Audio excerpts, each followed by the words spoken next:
Krađe u vozilima javnog prevoza su veoma česte, pa se malo ko iznenadi kad nam se neki poznanik požali da je ostao bez novčanika. No pravo iznenađenje za one kojima su i čekovi ukradeni tek sledi, kada im u banci saopšte da moraju da nadoknade sredstva ukoliko lopov uspe da realizuje čekove, iako su i banci i policiji prijavili da su im čekovi ukradeni.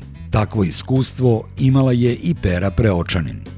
30.7. su mi ukradeni čekovi uveče, između 7 i pola 8, jer u to vreme sam išla, u autobusu 601 i ja sam odmah sutradan prijavila policiji, ima policijski zapisnik i otišla u banku da prijavim sve brojeve čekova koji su mi nestali. 9 čekova, nije to malo. Gospođa Preočanin je očekivala da će banka odmah nakon njene prijave poništiti čekove i da bar što se toga tiče više neće imati neprijatnosti. Međutim, službenici u banci su je saopštili sve osim onoga što je očekivala. Oni su rekli da moraju da puste čekove, da je to kod njih normalno, znači ček ide na naplatu, a ja da tražim nadoknadu od te firme koja je primila čekove, naravno primila to što ponavljam, bez moje lične karte, nije moj potpis. Iako to može da izgleda čudno, banka je u ovom slučaju postupila u skladu sa zakonom. U Narodnoj banci su nam ovo potvrdili i rekli: banka nije u obavezi da odbije naplatu na teret računa klijenta samo na osnovu prijave klijenta banci da je ček ukraden ili ako potpis na čeku nije isti niti sličan potpisu klijenta, vlasnika čeka. Neophodno je da se nesumljivo utvrde sve činjenice relevantne za ocenu da se radi o kradenom i od neovlašćenog lica izdatom čeku. Kako smo nezvanično saznali, bankama predstavlja problem i to što nesavesni vlasnici čekova pokušavaju da organizuju prevare tako što prijave da su čekovi nestali, a potom ih sami puste u promet. Iz banke gospođe Preočanin niko ne tvrdi da je ona to učinila. Međutim, kako nam je ona sama ispričala, u Amibu, kompaniji u čijem je prodajnom objektu pušten jedan njen ček, sumnjaju da je i u ovom slučaju možda u pitanju prevara. Oni kažu da sam ja nekome to dala, mislim, što je nelogično, jer imam policijski zapisnik da su meni tog dana ukradeni čekovi, imam izvod u mobilnom telefonu da su pokušali sa Visa elektron kartice Vojvođanske banke da mi pokušaju da podignu novac.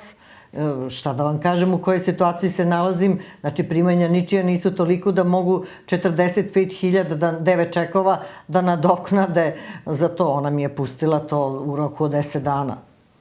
Jesu sve ti čekovi realizovani? Sve je realizovano.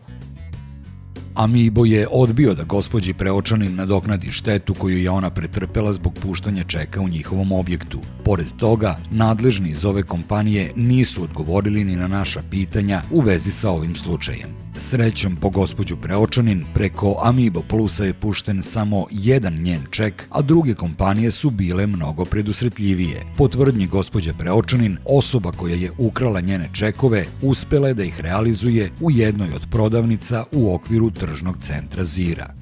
Mi smo uhvatili lopova jer je pustila 4 čeka u New Yorkeru, pa tamo preko neke čistačice je molila da je puste čekove bez lične karte i tako da su oni vrlo bili vispreni u New Yorkeru i pronašli su je.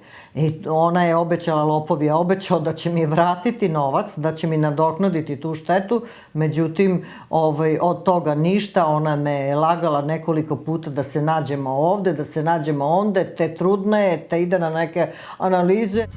Čistačica je na kraju nagovorila lopova da vrati novac, ali samo za čekove koji su pušteni u New Yorkeru. Ostale kompanije su gospođi Preočanin vratile novac, a kako nam je rekla, ona će povesti sudski spor kako bi i od Amiba povratila novac. Koliko može da bude komplikovano da se zaštitite od posledica krađa vaših čekova, ilustruje i odgovor nadležnih iz Narodne banke na naše pitanje šta treba uraditi kada saznate da su vam čekovi ukradeni. Građani bi trebalo da se odmah obrate banci koja je izdala te čekove, obaveštavajući je o toj činjenici, kao i da krađu čekova prijave nadležnoj službi MUP-a Republike Srbije. Istovremeno bi trebalo da pred nadležnim sudom pokrenu postupak radi poništaja amortizacije ukradenih čekova. Ovaj postupak se pokreće predlogom za poništaj čekova uz preciziranje njihovih serijskih brojeva, o kome sud po sprovedenom postupku donosi rešenje o amortizaciji, poništaju označenih čekova. Pravosnažno rešenje suda o poništaju čekova se nakon toga, pored ostalih dokaza, dostavlja banci radi ostvarivanja prava na naknadu štete po osnovu nezakonite realizacije ukradenih, odnosno poništenih čekova.